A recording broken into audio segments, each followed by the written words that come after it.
Aí, estamos ao vivo. Lá pelo Facebook. Deixa eu só diminuir o volume aqui e colocar público a nossa live. E a gente já começa. O Evan da Bizix, daqui a pouco também vai fazer uma participação aqui conosco. Vai estar Evan. Vai estar Evan, né? E deixa eu só colocar aqui público.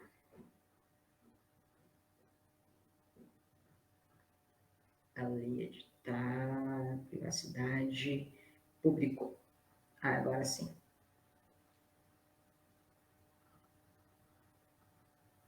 Aí.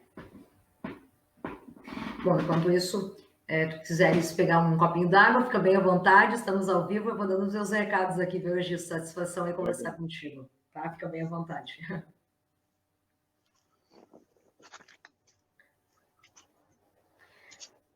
Saudações, meus queridos telespectadores, hoje em especial por aqui no canal do Facebook, fazia tempo que eu não aparecia por aqui, mas lá pelo canal do Instagram, também pelo YouTube.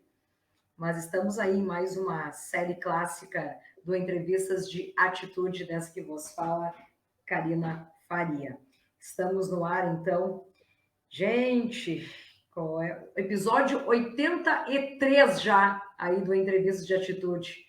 Um episódio especial hoje com o grandioso Egisto Dal Santo, meu convidado especial aí do Entrevista de Atitude desta quarta. Que satisfação aí, meu querido. Sejas muito bem-vindo. Boa noite. Que honra tê-lo aqui. Eu estava falando em off aí para o Egisto antes que tudo tem o tempo certo, né? E aí chegou a vez do Egisto, porque há tempos eu estava, né, garimpando esse bate-papo aí com o Egisto. Então, tudo tem um momento certo e chegou esse momento aí da gente conversar, né? Beleza, vamos aí, estamos aí. Que maravilha. Prazer. Igualmente. Bom, gente, estamos aí no oferecimento, então, da Imobiliária Marinha, a casa do seu negócio. O telefone para contato é o 3293-2694. Também aí o nosso apoiador do restaurante Clube União, aqui na cidade de Antônio Prado. O telefone para contato é o 3293-2898.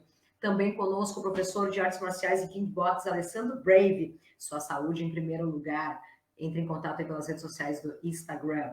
Casinha de Varanda, onde a sua viagem acontece em Tuiuti, interior de Bento Gonçalves, da Giacometti Vini Cainelli. Também conosco H2 Físio, musculação, fisioterapia, natação e muito mais. Bem no centro aqui de Antônio Prado. E também conosco aí, nosso parceiro de sempre tendo a direção final aí de Alex Vitola, nosso grande fotógrafo, que faz toda a direção final aí do canal do Entrevista de Atitude. Vamos apresentar, então, nosso grande convidado. Bom, que a grande maioria aqui que está nos acompanhando, com certeza já sabe. Se não sabe, vai acabar sabendo um pouco mais aí da história desse grande guerreiro, né? Grandioso Egisto Dal Santo, grande músico, compositor, cantor, arranjador, escritor, produtor musical, fonográfico e também aí, se nesse meio tempo te aprimorou em alguma coisa, me passa, né, Egisto? Tá de boa. Tá de boa? Grande fundador, idealizador, então, líder da banda experimental Grande Colarinhos Caóticos, com a qual foi, então, revelação do ano de 1989, com um grandioso álbum aí, Introdução. E tem um ad que é especial que eu gostaria de dividir já com os nossos telespectadores. Qual foi o momento crucial que tu disse, não, eu quero me jogar no mundo da música, é isso que eu quero para mim? Isso lá ainda na década de 80, onde tudo era diferente até então, né, Egisto? Na real, como é que eu vou dizer? Quando eu resolvi tocar um instrumento, eu já sabia que eu ia fazer isso, entendeu? Então, eu comecei tocando muito novo, assim, com 8 anos eu comecei a estudar piano, né? E só que o piano só apontava para um lado, né? Que era só música clássica, erudita e partituras e tal. E de repente eu me desinteressei porque acabava não participando, não tinha uma noção de piano popular, não tocava as músicas que as pessoas queriam ouvir, né? Então eu acabei me desinteressando pelo piano. Eu estudei uns 3 anos, estudei bastante, eu estudava direto, quase todo dia, não tinha piano em casa, mas eu ia num colégio das irmãs, pertinho da minha casa, e estudava praticamente todos os dias, né? Uhum. Então, eu aprendi, cresci muito com isso. Só que chegou uma hora que eu desisti de tocar piano, e quando eu tinha uns 12 anos, por aí, 11 anos, tinha um vizinho meu que era o Kung. O Kung fazia, já tocava um violão e gostava de fazer cantar em vozes, né? Então ele sempre me chamava, eu e mais alguns vizinhos, o João, o Carneirinho, e a gente cantava em vozes. Então fazia uma percussão para o violão do Kung e cantava em vozes abertas, né? Então, na real, tudo meio que começou por aí, né? Eu também assisti um show da Filtração, que era uma banda lá de Soledade, que o Ike Gomes participava da banda, e eles trocavam muito de instrumentos, né? Cada música ia fazendo mesmo meio um time de vôlei, assim. Cada música ia mudando de posição. E aquilo me impressionou muito. Então, desde o começo, eu sempre tive essa concepção de vários instrumentos, a música estava mais do que era mais do que um instrumento, né? E aí, em 81, em 80, eu começo a escrever letras para os meus vizinhos, para o Kung e para o Joãozinho Lanner, e começo a achar que eu tenho que eu fazer as minhas músicas também, né? Eu já sou um cara nessa época, com 81, eu vou fazer 16, é isso? Não, agora já estou louco. Não, 81 eu ia fazer 17. Eu já tinha 16 anos, eu já ouvia muita música, a música já era a minha vida. Desde 77, que eu ouvia muito, todos os dias, eu ouvia música, eu ouvia disco, comprava disco, E o que que tu trocava. ouvia? O que que tu ouvia até então, lá na década de 70, Gisto? O que que mais chamava atenção? Na década de 70 eu ouvi muita coisa, porque como era criança ainda, para adolescente, ainda tinha influência de TV, as trilhas de novelas eram interessantes, elas levavam a gente para muita coisa boa, nova, né? Bem diferente do que é hoje. Naquela época, a trilha de novela mostrava o que estava mais moderno naquele momento no país, algumas coisas que eram lançadas na novela, né? Saía antes Uhum. da novela. Então ali eu conheci Rita Lee Tutti Frutti, Eduardo Duzec, Denise Emer, Hermes Aquino, né, um monte de coisa bacana. E junto com isso, também nos anos 70 tinha a disco music, né, que as pessoas só viam pelo lado comercial, mas eu via pelo lado dos músicos, eu via uns músicos muito bons, sonoridade muito boa, muito bem executado aquilo, né.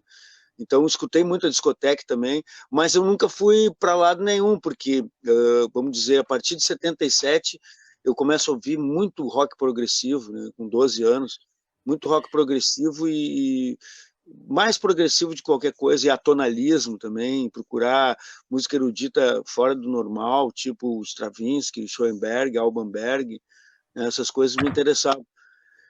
E junto com isso aí, logo depois, eu fui acabar chegando na música brasileira, porque tinham amigos de Soledade que estudavam já em Porto Alegre, estavam mais ligados na URGS e na Libelu, nos movimentos culturais e revolucionários, MR8, etc.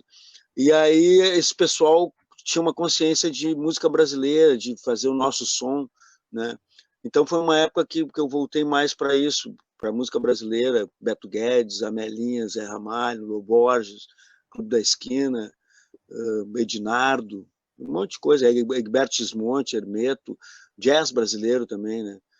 E eu fui, na real, isso aí tudo sempre teve misturado, e ao mesmo tempo disso eu acompanhava e gostava da Califórnia da Canção, Uhum. gostava principalmente da área de projeção folclórica, onde as músicas saíam do convencional, ou não falavam aqueles temas de cavalo, bombacha, terra, né? Então, era mais um pouco de fantasia, o que eu gostava mais, criatividade, imaginação. E também nessa mesma época, logo depois, 78, eu entro em contato com o disco Paralelo 30, que é um disco que, para mim, quando eu vejo aquele disco, eu vejo que realmente o que eu ia fazer. Eu ainda não tocava, né? Isso é 78, eu ia começar a tocar 3 anos depois. Mas quando eu escuto Paralelo 30 a primeira vez, eu penso, eu vou ser da turma desses caras aí, é isso aí que eu vou fazer, né? Aí eu começo 79, 78, 79, 80, eu escrevi fiz muitas parcerias imaginárias, assim. Eu escrevi uma letra e eu no caderno, e aí eu botava ali letra Egisto, música Cleito Cledir, daí eu botava a ficha técnica. Se é o Cleito Cledir, então vai ser o João Batista no baixo, o Zé Flávio na guitarra, Gilney na bateria, ou Robertinho Silva, arranjo do Wagner Tiso. Eu montava todas essas coisas assim, meio como ficasse brincando com o futuro, sabe? Mal eu imaginava que eu ia virar um arranjador, ia poder chamar as pessoas para fazer isso, né? Mas talvez imaginasse também, né? Eu que não sabia, né? Mas eu já ficava sonhando com isso aí. Até uma vez foi engraçado quando eu fiz uma versão para Deu Pra Ti, né? Com Colarinhos em 96 na Antídoto. E aí a Antídoto queria uma música menos louca, que nem as músicas do Colarinhos. Então eu sugeri botar essa ser uma das músicas de trabalho do disco e fazer uma versão atualizando o que seria Oswaldo agora, agora em 96, né? E o Inter também, falava no Falcão, a gente falava em Gamarra e Goicoechea. Né? Dali Inter, falando nisso, né, Gisto? Dali Inter, com certeza. Maravilha de jogo de ontem. E aí, quando eu falei com o Cleito Cledir, né, como é que eu vou fazer isso? Porque isso é uma coisa que não existe, é uma letra dentro de uma letra, é uma versão em cima de uma música da mesma língua, né? E aí o Cledir disse, não, assina nós três, né? Cleito, Cledir e Egisto. Aí eu pensei, digo, mas isso era o que eu sonhava quando era adolescente, né? Eu escrevia lá uma música parceria, Cledir, Cleiton e Egisto, agora tá ali, né? Se tornou realidade. 81, então, respondendo no final tudo isso para dizer, 81 é o ano que eu entro na música, né? Mas entro com tudo já. O meu primeiro show em 12 de junho de 81, eu já cantei, era Dia dos Namorados, né? Era um jantar dos namorados num salão paroquial que era na mesma quadra da minha casa, né? Não tinha mistério. Tinha que passar pela casa do Kung ainda para ir. E aí eu apresentei 2 músicas, era um festival, um monte de gente apresentando, né? E uma das músicas era a minha, né? Então 50% do meu repertório já era autoral naquela época, na primeira apresentação, porque eu aprendi a tocar para compor, eu queria aprender como é que dominava aquele jeito, não tinha ideia, né? Para compor as minhas músicas, para compor para as minhas letras, né? Que eu já escrevia bastante, eu gostava de escrever, escrevia. Eu tinha a teoria, acho que eu assimilei com o Mário Quintana isso da transpiração, eu já escrevia muito com a esperança de que uma fosse boa, sabe? Hoje estou inspirado, vou escrever um monte de poesia, que uma ou outra vai ser boa, né? Mais ou menos isso. Que maravilha, fantástico essa introdução aqui, gente. Maravilhosa, Gisto. Muito obrigada mesmo. Para quem está chegando agora, aqui em especial, uma entrevista de atitude, episódio 83, hoje, em especial pelo Facebook, Egisto Dal Santo, meu convidado especial. Um pouco aí da história de Egisto, daqui a pouco também a gente vai falar dessa preciosidade aqui, tá? Tá aí. Aí, aqui está, né? É um filho, né, Gisto? É um filho, né, cara? E também... Fazer um livro dá trabalho. E também é de um grande festival de bandas que vai estar rolando agora no próximo dia 19 de agosto, no Gravador Pub. Então, temos muitas pautas por aqui para dividir aí com vocês no decorrer desse bate-papo. Mas antes aqui, Egisto, eu queria relembrar um pouquinho aqui que tu foi baixista e produtor do Bebeco, né, cara? Relembrar um pouquinho aí da tua grande amizade com ele, como é que foi trabalhar com o Bebeco, cara? O Bebeco é um grande acaso, na real, porque o Colarinhos era mais ou menos a antítese do Garotos da Rua, sabe? No sentido que eles vinham com a tradição do rock e a gente vinha com a vanguarda do rock. Nós queríamos era destruir qualquer tradição naquela época, isso era, para nós, era imperativo, né? Era o imperativo e hiperativo, porque o Colarinhos tinha que ser assim, né? Quando a gente fazia uma música, especialmente eu, que era o principal compositor, fazia uma música que era parecida com qualquer coisa, a gente já execrava aquela música, ela era tão vaiada que ela nunca mais aparecia, às vezes era até deletada do cérebro.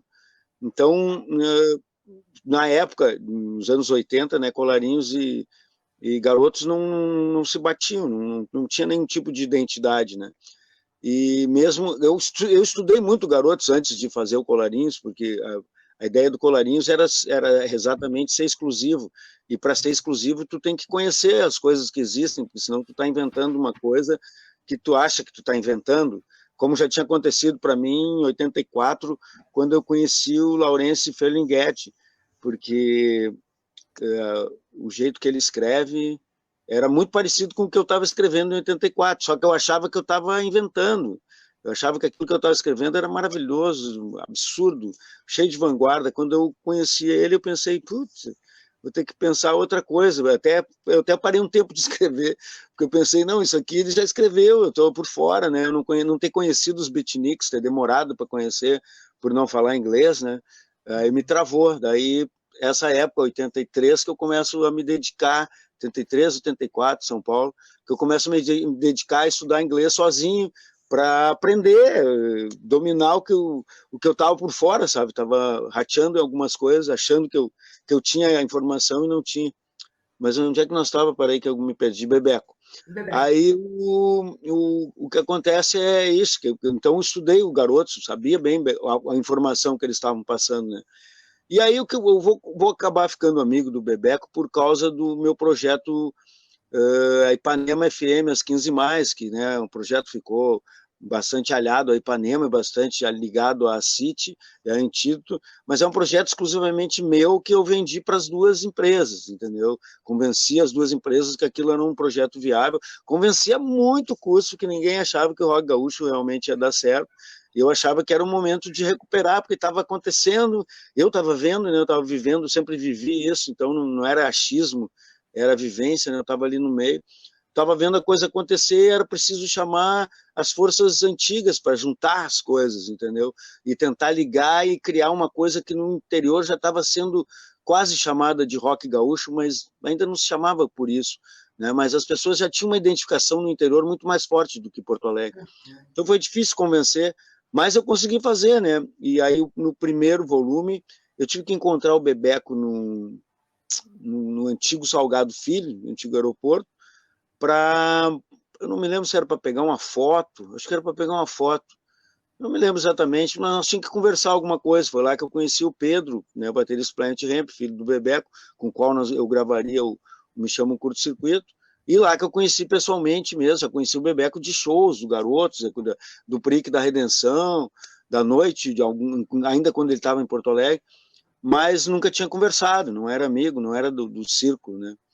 Daí eu me apresentei, conversei com ele e a gente rolou uma identificação imediata, assim, uma simpatia imediata entre eu e ele, né? No meu caso, não sei o que ele pensou, mas no meu caso eu vi um rockstar de verdade, assim, pela primeira vez. Ah, meu Deus, tá ali, existe, né?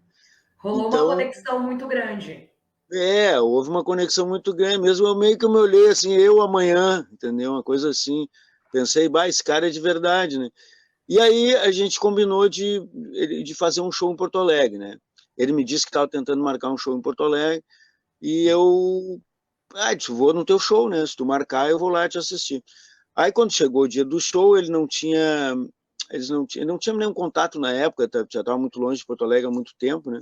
Ele precisava de uma bateria, de um ampli de baixo e de um ampli de guitarra. E eu tinha as três coisas, eu alugava as três coisas na época, de ampli de baixo meu, ampli de guitarra meu, mas eu alugava uma bateria para os festivais que eu fazia, para alguns amigos também, para ter uma coisa acessível. E aí eu aluguei tudo isso para eles. O show foi um fracasso, não deu para me pagar nenhum dos três instrumentos, né? O que eles me deram foi simbólico, eu acho que até devolvi para eles, né? Se eu não me engano, acho que foi isso. Mas eu fui uma das poucas pessoas que estava no show, participei, cantei Meu Coração nos Porta Mais, depois ganhei um abraço do Mutuca na saída, que ele me disse que agora eu era do rock, quer dizer que ele não considerava o Colarinhos do rock até aquele momento. E, e aí eu curti o show e falei pro Bebeco na saída, quando eles vieram aqui em casa me trazer os instrumentos, né? Eu disse, olha, o negócio é o seguinte, gostei do show, gostei das músicas novas, que ele tocou um monte de música nova, vamos fazer esse disco aí. Foi uma época que eu estava com horários na City, porque eu tinha feito um acordo para não processar eles, porque eles não cumpriram com a parte do contrato que a gente tinha assinado, né? Tinha um contrato assinado com uma multa de $30.000, e Caramba. como eles não quiseram, como eles optaram, o Raul optou em não cumprir o contrato, para não ter que me aturar, né? Então tiveram que pagar para não me aturar, até que foi bom para mim, né? E aí eu fiquei com muitas horas de estúdio e pude fazer uns discos que eu queria. Fiz os Excluídos, 1, 2 e o Rebuliços, seria o Excluídos 3, e fiz o Me Chama um Curto-Circuito com o Bebeco, que foi um tipo, eu chamei ele para o estúdio, no estúdio B da City, que era mais barato, mas excelente estúdio, 24 canais, 1 polegada analógico, e eu conhecia muito aquela sala, tirava muito som de lá, tinha feito, depois mais tarde fiz outros discos lá também, o Cowboys Deluxe foi um, e fui fazer o disco, né, e o baixista entrou em umas paranoia e foi para o aeroporto e foi embora, então na hora que tinha o estúdio marcado, eu tinha que pagar aquilo, né, era do meu acerto, mas era meu, né, então para não perder as horas de estúdio, eu ofereci uns baixistas amigos para o Bebeco, o Mitch Marini, o Regis San, o Chaminé, e o Bebeco disse que não queria ninguém da antiga, né? E o Regis ele não conhecia. Daí eu falei que eu tocava baixo também, e ele me falou, então vamos fazer um teste contigo, né? Daí eu fui É em casa, agora. busquei meu equipamento, eu tinha 2 baixos na época e um amplificador, levei tudo para o estúdio e sair tocando, né? Eu tinha tempo assim, eu tinha que ouvir a música que nós ia gravar, com a versão deles do ensaio, né? Tinha que criar um baixo meu para não tocar o baixo do cara, né? Criar uma coisa minha em Sim. cima e tinha que perceber muito rápido o que o Pedro e o Bebeco queriam, né? E foi mais ou menos isso que eu fiz. Eu botava uma fitinha no cassete do meu carro e dava uma volta, ouvia ela umas 3 vezes, voltava para o estúdio e já saía gravando, estava tudo timbrado, pronto. E foi legal, foi uma experiência. Esse disco foi gravado em 24 horas e mixado em 24 horas, né? Caramba.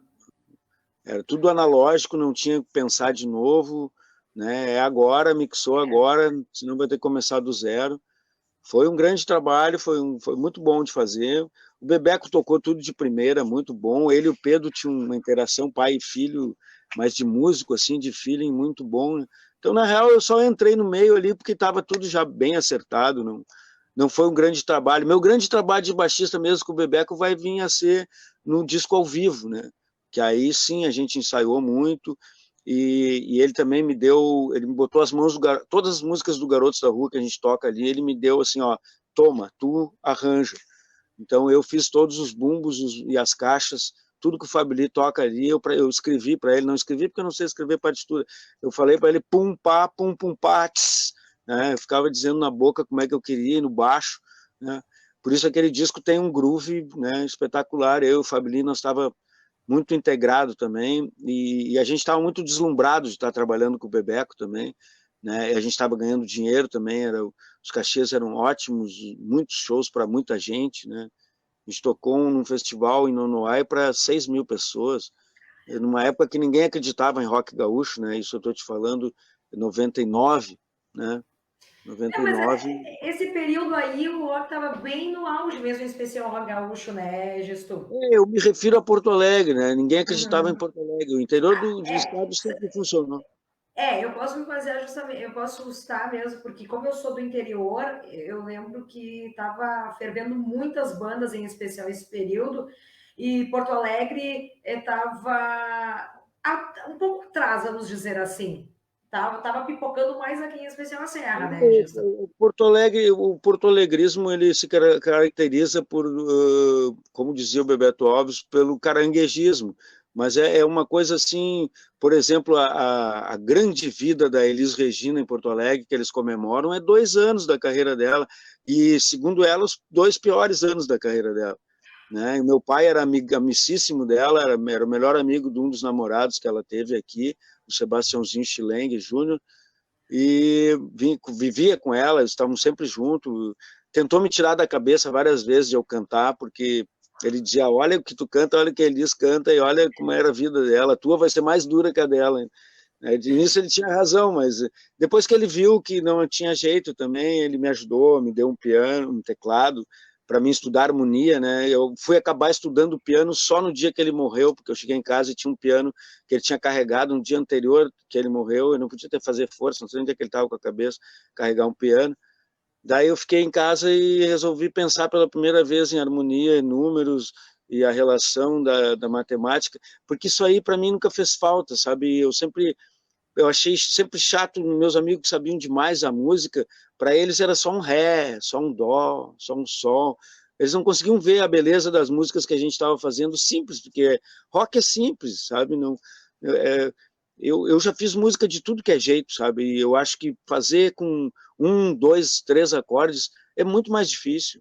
Conseguir fazer com pouca informação a tua música é muito mais difícil, porque já foi feito de mil formas e tu tenta dar o teu jeito, porque tem gente que não se importa com isso, né? Tem muita gente que até busca o sucesso e faz a música muito parecida com a do Lulu Santos, com a do Mauro Quicto, né? Tem muita gente que faz parecida, eu digo assim, que copia, né? Mas né?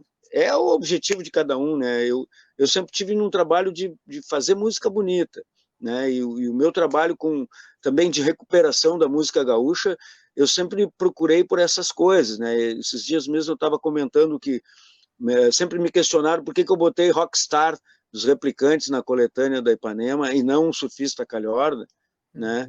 E a minha resposta é que, como na época eu era um produtor, vamos dizer, efervescente, eu estava muito preocupado com a sonoridade, e as músicas do compacto têm uma sonoridade terrível, né? E Rockstar é a que tinha a sonoridade menos terrível, entendeu? Então, ela ia ficar, as músicas iam destoar muito das outras, Rockstar destoou um pouquinho menos, né? Eu sempre tento procurar um padrão para não prejudicar ninguém, para não parecer que eu fui padrinho de uma banda e prejudiquei outra banda. Eu sempre tento fazer o mesmo. Se eu erro, é inconsciente. Consciente, eu tento equilibrar. Egisto, que loucura. É aquela máxima, quanto menos, mais, né? Mais ou menos por aí, né? O que eu vou te dizer? O que eu fui aprendendo durante o trabalho com música independente é que se tu ficar numa banda só, tu tá morto, não vai conseguir viver, sabe? Todas esse pessoal que tem um sucesso, que todos eles, sem exceção, o sucesso veio de um jabá. Alguns deles mesmos pagaram, outros foram as gravadoras que pagaram, mas não tem sucesso de outro jeito, entendeu? Esse é o jeito de tu estar numa rede de rádio, tu estar aparecendo numa TV, tu frequentar programas importantes, é tudo dinheiro. Isso há muito tempo, né? Hoje, com essas polaridades políticas, as pessoas começaram a perceber que quase toda a mídia no Brasil está em dinheiro, porque antes era na cultura, porque na cultura era mais fácil, ninguém se importava com a cultura, né? Agora o dinheiro está em direcionamentos políticos e de visão de mundo, né? Então dá para ver que tudo era comprado, né? O espaço era comprado. Então é difícil de julgar tudo isso, né? O importante é estar fazendo música. Eu vejo uma galera batalhando aí, tem muita gente boa, independente, fazendo música autoral, não tem espaço, né? Eu fico tentando, dentro do que eu posso, ajudar, orientar, para conseguir alguma coisa, inclusive esse que nós estávamos falando, tu falasse aí antes da coletânea Variações, né? A coletânea Variações é uma maneira de tentar juntar um pessoal que eu vejo eles tudo fazendo sozinho, entendeu? Assim tu já tem outras bandas que vão trabalhar para o teu som também, sabe? Exato. Então, Justo, nessa altura do campeonato, o quanto faz falta a nossa grandiosa Ipanema FM, né? Eu lembro que tempos atrás eu conversei com o Mauro Borba e um dos relatos ele conta que as bandas jogavam as fitinhas cassetes pela janela para ver se chegava nos lotor, né? Para tentar colocar o som das bandas na programação. Então, a Ipanema, em especial, faz muita falta. Tu imagina se a Ipanema tivesse, né, na ativa hoje, ela seria a rádio que estaria, né, lá presente nesse festival até então que nós vamos falar aqui na sequência, né, Gesto? Nós conseguiríamos até a transmissão do festival pela Ipanema. É verdade. A Ipanema ela foi fazendo parte de um processo, sabe, de um processo de extinção das rádios alternativas, e na real ela acabou sozinha, porque ela já não era mais a Ipanema nos últimos tempos, né? Os últimos programas do Vitor Hugo já não tinha nada de Vitor Hugo, ele já estava tocando clássicos do rock and roll, coisa que o Vitor Hugo nunca tocou nos programas dele. Então a maneira da empresa Bandeirantes exterminar Ipanema foi essa, foi tentar comercializar Ipanema, e aí não deu certo, porque a Ipanema era Ipanema, ela tinha que ser do jeito da Ipanema, entendeu? Foi a mesma coisa que aconteceu com a Felusp, que depois virou 107, depois virou Pop Rock, e hoje é Rádio Mix. É Rádio Mix. Tipo, juntar as 4 rádios, vai ver que nenhuma das 4 tem nada a ver.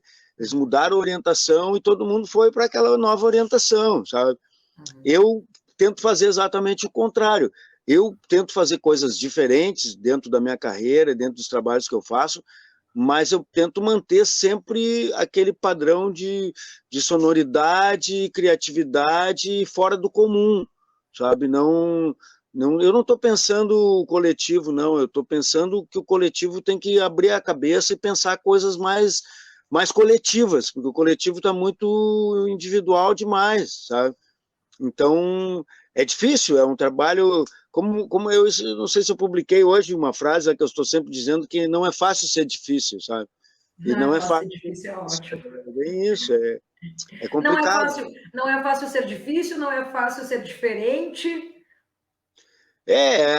A gente vive... O Rio Grande do Sul é muito padrão, sabe? Mesmo tendo tido esse espaço onde o rock gaúcho estava conseguindo trabalhar no interior, eram algumas pessoas que conseguiam, né? Eu tentei botar outros no caminho e não consegui, não abri as portas para ele.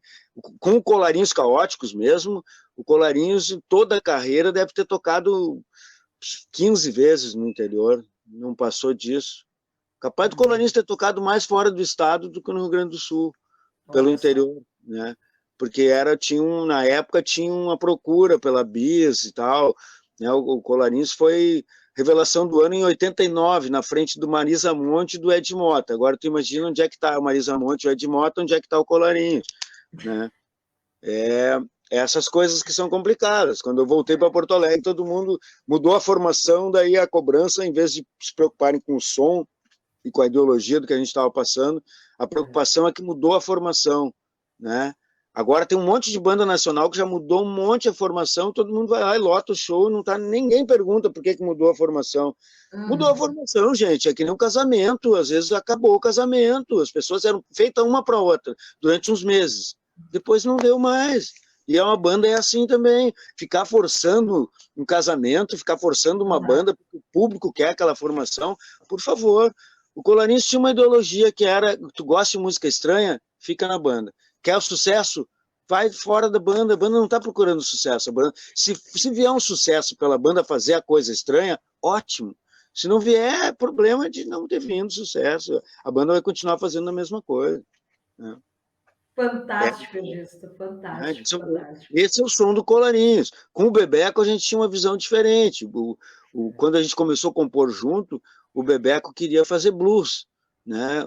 Todo esse negócio do blues do Bebeco nasce de uma música minha que chama Eu Sei Que Você Sabe, que está no disco confidencial dele, que quando ele ouve aquela música, antes ele tinha um blues esporádico no disco, um blues cada 2 discos.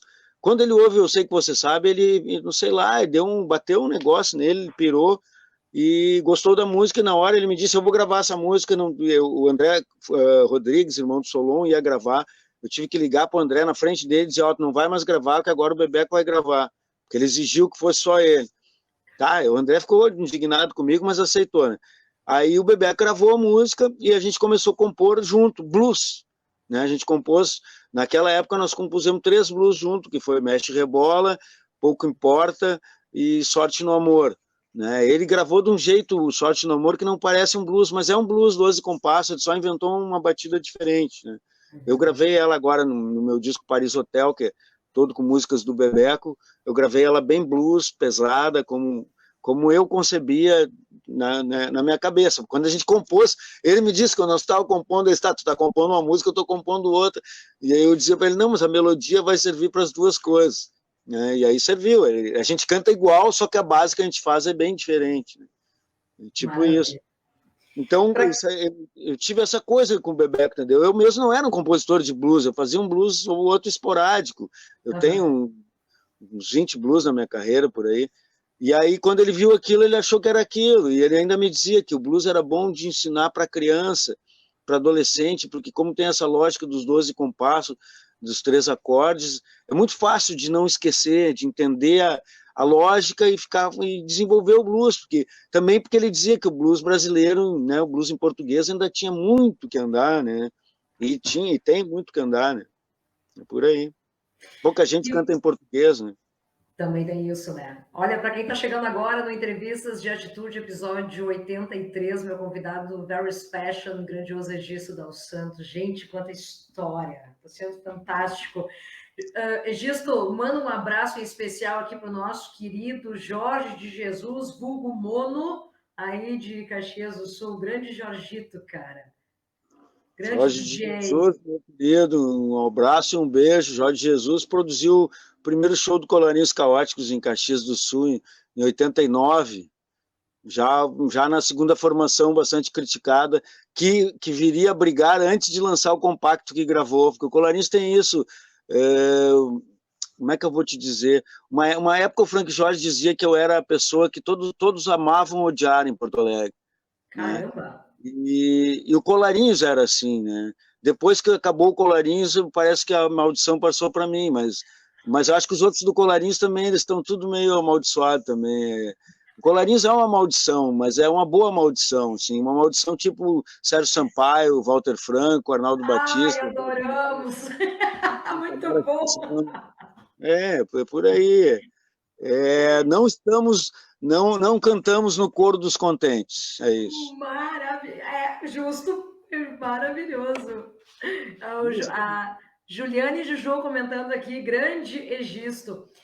Mas Egisto, saindo um pouco agora do Bebeco e falando de outro grande nome, que é dos nossos, que é daqui, Sétima Efervescência, Júpiter Maçã. Grande Júpiter Maçã, Júpiter Apple, como a gente queira. O Man, né? O Man ele entra na minha vida, tem várias oportunidades para entrar na minha vida, mas no fim ele vai acabar entrando na minha vida em 93, que a gente começa a conversar, porque vai ter um disco, eu estou fazendo Segunda Sem Lei, 93 nós começamos a conversar, mas eu já tinha um projeto de fazer o disco Segunda Sem Lei. E aí, né, ele estava mudando de estilo, não sabia bem o que ele ia fazer e tal. Nós conversamos bastante e cada um foi para o seu lado. E eu acabei fazendo o programa de rádio Segunda Sem Lei na Felusp. E lá pintou a oportunidade, eu convenci o Mauro Borba que a gente ia fazer um disco. Só que a gente ia fazer um disco pela rádio, não tinha nada a ver com a Banguela, como acabou saindo no final. E no meio desse projeto, eu chamei o Flávio, assim, estava faltando gente, eu digo, Flávio, entra aqui, né? Ele ainda era Flávio, né? E aí ele me falou, não, eu não posso entrar porque eu fechei com a Cátia Suma, eu vou entrar no disco da Ipanema. E o disco da Ipanema era meio uma lenda, assim, uma resposta da Ipanema para a conversa que estava saindo que eu faria um disco na Felusp, né? Se fosse nos Estados Unidos, eles compravam meu passe, eu ia para Ipanema e fazia o disco da Ipanema. Mas ali, no caso, eles largaram essa aí, que eles iam fazer o disco da Ipanema, e quem entrasse no disco da Felusp, logicamente ia ficar fora do disco da Ipanema, né? Então a Ultraman não está no disco do Segunda Sem Lei por causa disso, o Plato Dvorak também, e o Vander Wildner também, porque eles optaram ficar com a Cátia Suma do que ficar comigo, né? O Flávio ligou para a Cátia na minha frente, lá do Estúdio Alfa, ligou para ela e perguntou, quando é que sai o disco da Ipanema? Daí a Cátia não tinha prazo, eu já tinha uma data para o disco ir para a fábrica, para as coisas serem negociadas, e a Cátia não tinha nenhum prazo, daí ela não deu uma data para ele disse ele na minha frente no telefone, Cátia, então eu sinto muito, não fique brava comigo, mas eu estou saindo, vou fazer com registro, vou entrar no Segunda Sem Lei. Então, aí que nós começamos nossa parceria mesmo, né? Aí, a partir daí, quando eu entrei na Antídoto, em 95, que já é meio um resultado do meu trabalho no Segunda Sem Lei, que deu o disco, vamos dizer que o disco não é as mil maravilhas do mundo, mas ele teve seu impacto, né? Começou a aparecer de novo música gaúcha e gerou contratos para alguns artistas dali, né? Aí, por causa disso, o Raul Albornoz percebeu o que estava acontecendo e me chamou, me contratou para mim produzir alguns discos na Antídoto, né? E talvez ficar até como um funcionário trabalhando na Antídoto, coisa que nunca aconteceu, mas havia uma promessa para isso, né? Aí, quando eu fui para a Antídoto, eu tive carta branca para contratar artistas que eu queria, né?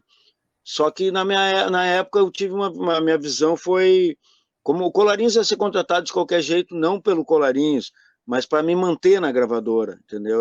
Isso eu entendia, claro, que era o objetivo deles, tanto que depois o Raul não quis mais a mim, não quis mais o Colarinhos e, né, teve todo esse prejuízo para Antídoto e problemas que giram até hoje de direito autoral, uma hora vão ser bem esclarecidos. E o que acontece é que eu vou para Antídoto com carta branca, daí eu pensei, vou chamar, o Flávio já estava querendo fazer um disco mais louco, a gente já vinha conversando depois do Segunda Sem Lei, né, onde ele tinha gravado Orgasmo Legal, que é o disco que entrou, a música que entrou no Segunda Sem Lei, e Ela Sabe o que Faz, que já é bem mais pesada, que já tocava na Felusp antes, né, mas ele ainda era mais Beatle, né? Ainda não tinha vindo os Rolling Stones, ainda não tinha chegado, né? O Brian Jones ainda não tinha baixado. Então, estava no meio do caminho, eu chamei ele e ele começou a me mostrar as músicas. Ele já estava indo para São Paulo fazer um negócio com os Pereiras Azuis. Eu comecei a fazer uns comentários. A gente mudou muitas letras, né? Sobre a minha orientação, sobre o meu pedido, né? Teve música, eu digo, eu não quero essa letra aqui, ó, risca tudo, né? E tem músicas que a gente refez junto, como Fantasmas, né? Canção para Dormir, que a gente fez toda a letra aqui em casa, partindo de uma frase minha, que era Mula Sem Cabeça, que eu dizia aleatoriamente, sei lá, vinha na minha cabeça e eu cantava Mula Sem Cabeça, bobagem, quando a gente estava meio uma piada da música. E daí ele veio aqui em casa e eu disse, vamos começar a letra. Eu digo, da onde? Daquela frase que tu sempre canta, Mula Sem Cabeça. Eu digo, tá, então tá. Então é estranho, né? Começa de uma frase lá do meio da música. Mas assim era o Flávio, era multifacetado e eu gosto de desafios também, né? Foi bacana. Foi um grande trabalho com ele, eu tinha muita liberdade na City para fazer o que eu queria, não tinha ninguém lá me supervisionando. O técnico que trabalhou, que foi o Gustavo Dreyer, ele só trabalhou com uma única obrigação, que era não abrir a boca nunca. Faça tudo que o Egisto mandar, porque antes os outros técnicos não faziam o que eu queria. Então eu pedi para o Raul, traga um guri novo que vai me respeitar a minha idade, eu não tinha 30 anos, né? Quanto eu tinha? Não, eu tinha 32 já. Vai respeitar a minha idade, né? E vai que os técnicos mais velhos simplesmente não queriam, sabe? Eles têm um jeito deles de tirar som do estúdio, com compressor, gate e várias coisas que eu não queria usar. Eu queria tirar um som puro, a la Beatles, Led Zeppelin, Jimi Hendrix, um som limpo e tentar tirar o efeito mínimo possível, entendeu? Tirar mais os efeitos analógicos mesmo, de sala. Lá na City tinha um efeito, tinha um reverbers antigos, que eram os EMTs, que eram reverbers que o Jimi Hendrix, tem um disco do Hendrix que está escrito lá, Hendrix Play, MT, Unity Reverb, né? Cuidar, não é qualquer coisa, ninguém usava esses reverbers que o Jimi Hendrix usou, né? Eu cheguei lá na City, eu usei em tudo, em todos os discos. E com o Júpiter, como não tinha ninguém lá de madrugada, eu podia experimentar, a gente gravava sempre da meia-noite às 8 da manhã, eu podia experimentar o que eu queria, né? Não tinha ninguém para vir dizer não faz, não pode fazer isso. Então não teve não pode. Foi um disco exatamente como eu queria, né? Foi tão como eu queria que eu fui despedido, né? Quando eu entreguei o disco, o Raul Albornoz achou um lixo e me botou para a rua na hora, né? Foi até bom porque eu fiz o Colarinhos antes, o Júpiter foi o último, né? Eu fiz primeiro Tequila Baby, depois o Colarinhos e por último o Júpiter, né? Então eu já tinha feito Colarinhos, daí já brigou comigo, já não tinha mais o investimento da gravadora no Colarinhos, né? Mesmo assim, a gente conseguiu emplacar um clipe 6 meses na MTV sem nenhum jabá, né? Depois dos 6 meses é que eu não entendi quando eles me disseram, agora tem que fazer outro clipe. Na real, eles queriam dizer, agora tem que pagar o jabá, né? E eu fui muito inocente, né? Eu só vejo as coisas depois, eu estou sempre concentrado no outro lado, que é o lado artístico, profissional de show, disco, né, arte, acabamento, capa, né? Eu tento cuidar de todas essas coisas. Eu sei que é um exagero, mas pelo menos se tiver errado, fui eu que errei, né? Não tem ninguém para botar a culpa, está mal feito. eu estava lá em todos os processos dos discos. Tem alguma coisa que vocês não gostaram, reclamem comigo, a culpa é minha. Né? Se gostaram, né, é culpa de todo mundo, é trabalho coletivo, nada é sozinho, não existe isso. É aí que está o problema e que dá uma travada em todo o nosso movimento, entre aspas. É isso, falta o coletivo, falta perceber que a gente tem que estar junto e que tem que ser humilde e que há uma escola e uma história, entendeu? Não tá fácil, não é que tem um monte de barzinho hoje para te tocar, porque tem um monte de barzinho hoje para te tocar, porque tem gente que levou um monte de equipamento de casa para tocar nos anos 70, 80, 90. Tinha muitas dificuldades para tocar, especialmente na capital. No interior ainda é mais equipado, mas na capital, pá, quem tocou fez milagres, né? E alguns lugares clássicos da cidade até hoje tem que pagar para tocar, né? Tem que pagar som, tem que pagar luz, tem que pagar divulgação. Não é bem assim, né? Então, o que eu sempre percebi é isso. O Rio Grande é um grande país que tem um mercado grande, né? Eu toquei com Bebeco e Charles Master ao mesmo tempo.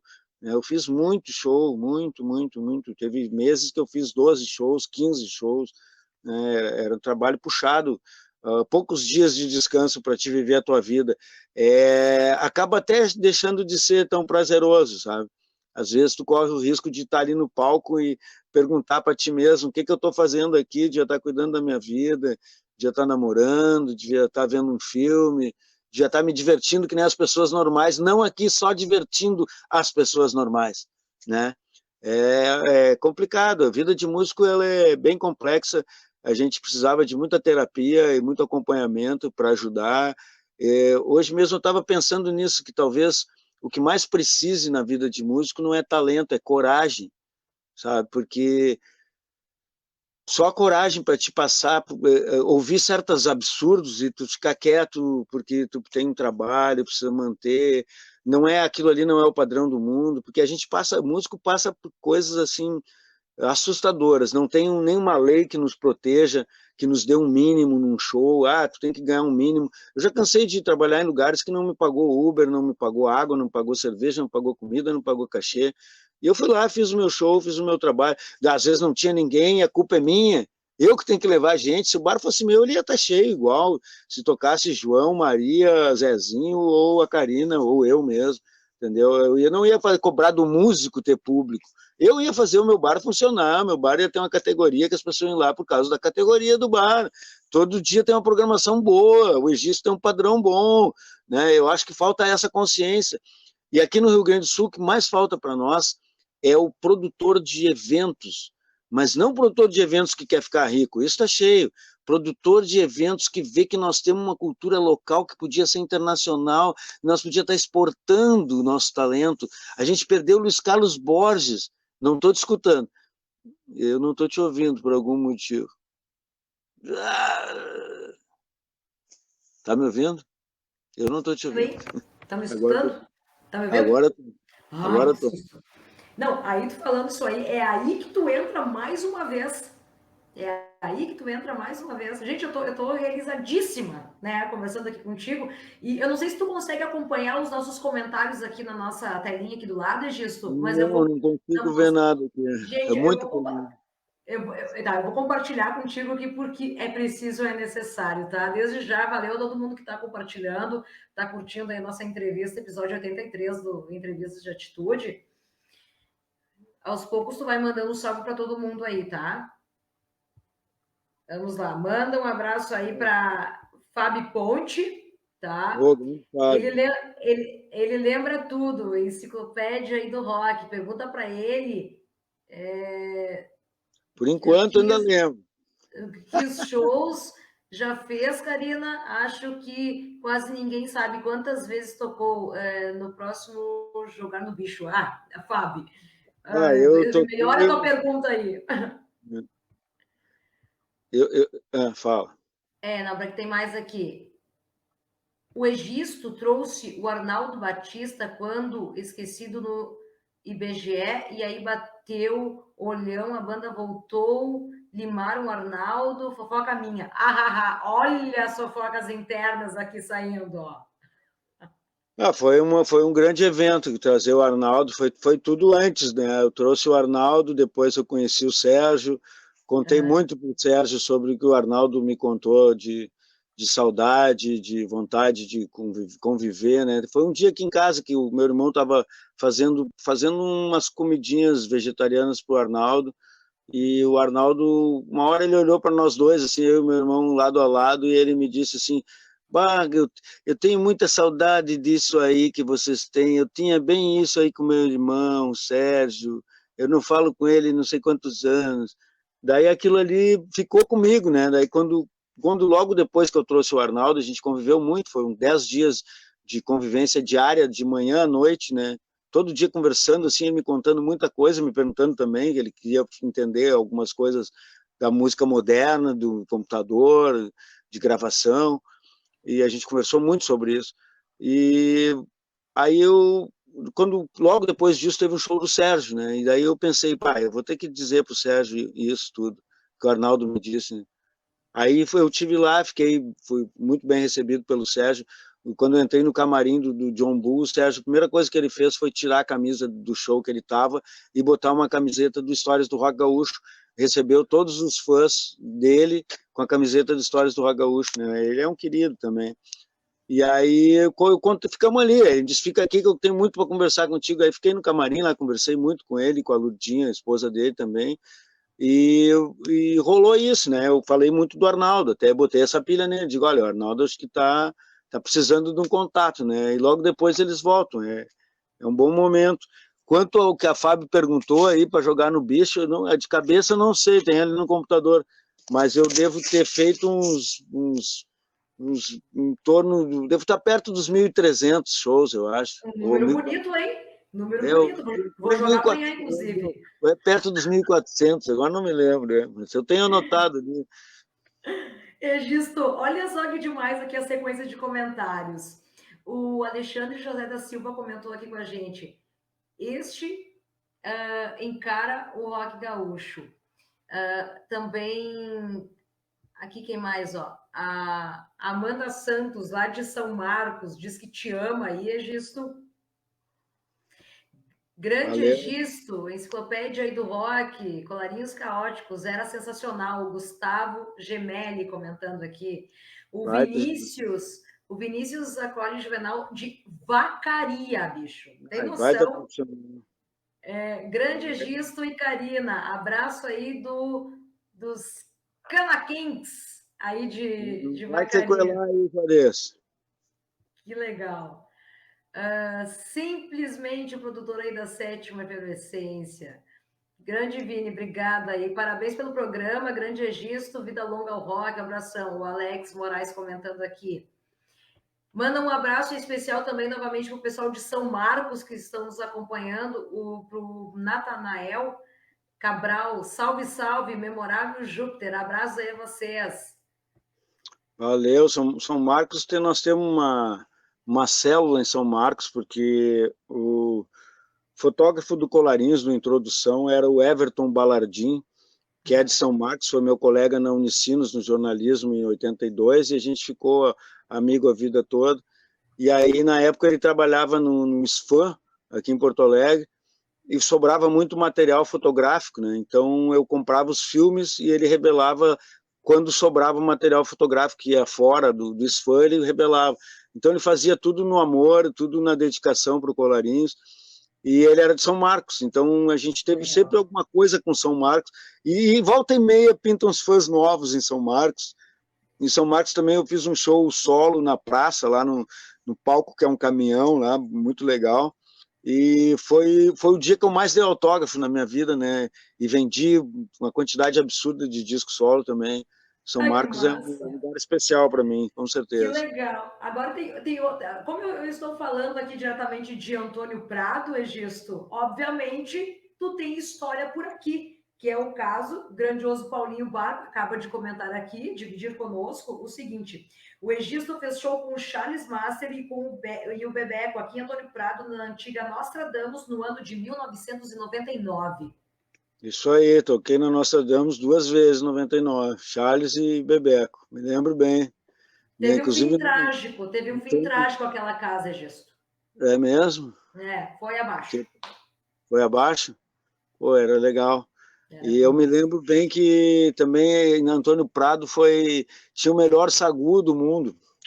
Foi clássico. Eu levei o Bebeco para comer, o Casarim também. Eles não acreditavam. Eu digo, vocês têm que vir aqui porque esse aqui é o melhor sagu do mundo. Não me lembro o nome do restaurante agora, mas era excelente. Mas Eu até falando em que botei restaurante, industrializar, que era demais.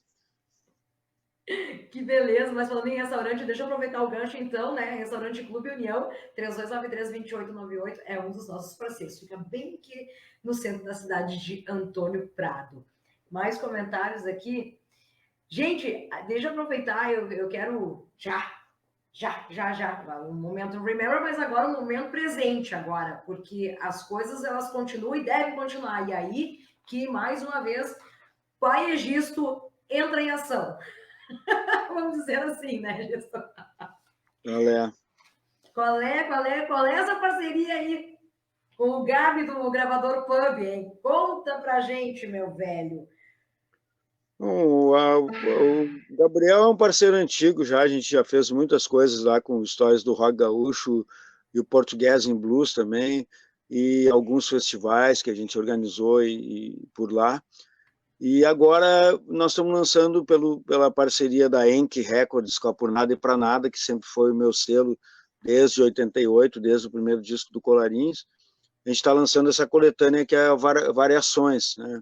São 11 bandas da região, né? Não só de Porto Alegre, tem de Cachoeirinha, tem até da Fronteira, que é o Alemão Abstrato, mas artistas que estão na ativa, trabalhos que estão na ativa, né? E a gente vai reunir essas bandas todas no dia 19, no Gravador, sábado, né? Sem ser o próximo, no outro, né? E vai ser tipo um festival, porque vai começar cedo, é muita banda, né? Não vão se apresentar todas, o Duda Fortuna não vai se apresentar, nem os Setembrinos.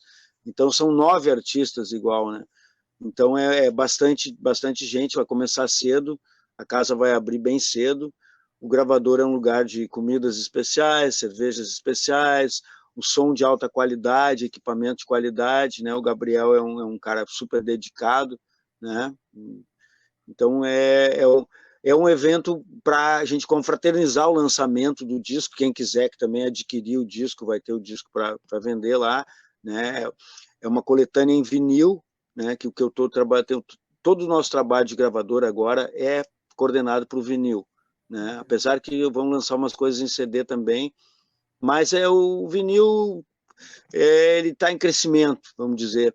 E a nossa ideia é criar raridades também, porque tiragens pequenas de 300 cópias 2, 3 anos já é uma raridade. E se tu comprar 5 discos, vai estar ganhando dinheiro, porque daqui 2, 3 anos vai estar valendo um monte, né? É melhor que ouro e dólares. Investe em cultura. Com certeza. Vamos então para o line-up das bandas que irão então fazer parte desse grande festival lá no próximo dia 19 no Gravador Pub. Grande Paulinho Arcari, né? Com o álbum e a canção Olá, né? Que é a parceria, né? O Ernesto, pela Estrada da Vida. Lu Barros, com Bombom, de Brasil Nuts. Como? Abelhas. É o Brasil Nuts. Duda Fortuna, com a canção Cansaço. Setembrinos, adorei o nome da banda, adorei. Setembrinos é instrumental.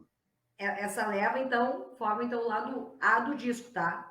Virando o nosso disco, indo para o lado B, então tem a Bezix, inclusive o Evan está aqui nos acompanhando, tá? Evan Nave. O Evan Nave. Com o álbum, com a música Eva Aurora. O Trick and Roll, o Trick Bernardes, né? Grande querido, com a canção Cactus. Voltar, Mob Dick, o Alemão Abstrato, Flor de Pessegueiro e Pietá e Benedict no Sé. É isso mesmo, Egisto? Me corrija se caso. O lado B é mais underground, mais viajandão. O lado A é mais as músicas hits. E o lado B é o pessoal mais de psicodelia, barulho, viagem e loucura. Né? Chegou o chefe, tá aí o grandioso Gabriel Vieira Lopes Salomão, do gravador Pop, está nos acompanhando aí, Egisto. Tá na área, que beleza. Tá na área. Tá Boa aí, então produção. fica o convite, então, galera, para a galera de Porto Alegre e arredores, Serra Gaúcha, Gravador Pub, tá? Dia 19 de agosto, show de lançamento, então, da coletânea em vinil, veja bem, variações. E começa cedo, 17 horas já tem banda começando. Muito bem. A gente vai estar divulgando ainda mais, então, esse festival. Obrigada, viu, Gabriel, mais uma vez a parceria aí. Saindo do festival e indo, então, para isso aqui, então. Vamos lá. Egisto, eu fui uma das curadoras dessa preciosidade, onde lá estava... eu fui uma das responsáveis por colocar colarinhos caóticos nesta... Gente, eu não consigo mostrar todos para vocês. Gente, esse livro aqui, ó, enfim, está tendo mil uma divulgação pelos escritores Cristiano Bastos e o grandioso Rafael Coni e inúmeros outros colaboradores. Ali, ó, aí está.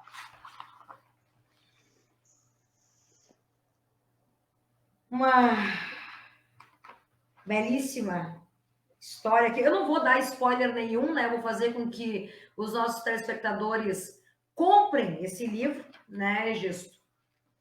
Para acompanhar a história dos 100 maiores álbuns do rock gaúcho. Presentão aí do Coni e do Evan. Aqui está. Vocês precisam ter esse livro em casa, gente. Tá com ele em mãos aí, Gisto? Me conta. Já recebi o meu. E aí, vamos lá, vamos dar tuas críticas, então, vamos lá. Conta aí pra gente, o que tu achou? Não li o livro inteiro para dizer, mas eu acho bacana o catálogo e o registro é um trabalho importante, né? Eu ainda não entendi direito como é que ele funciona, esse negócio de maiores, melhor. Para mim não funciona muito maiores, melhores e tal, mas pelo que eu entendi é tipo um catálogo, porque tem mais abrangência do que maiores e melhores, porque se a gente fosse por maiores e melhores, são grandes, né? Porque se fosse maiores e melhores, a gente ia chegar em algumas bandas iam ter 2, 3 discos, né? Tipo isso, algumas dois pelo menos, né? E alguns artistas que os artistas são importantes, mas os discos não, né? Porque isso acontece também, né? Tem muitos artistas que não deixaram coisas registradas.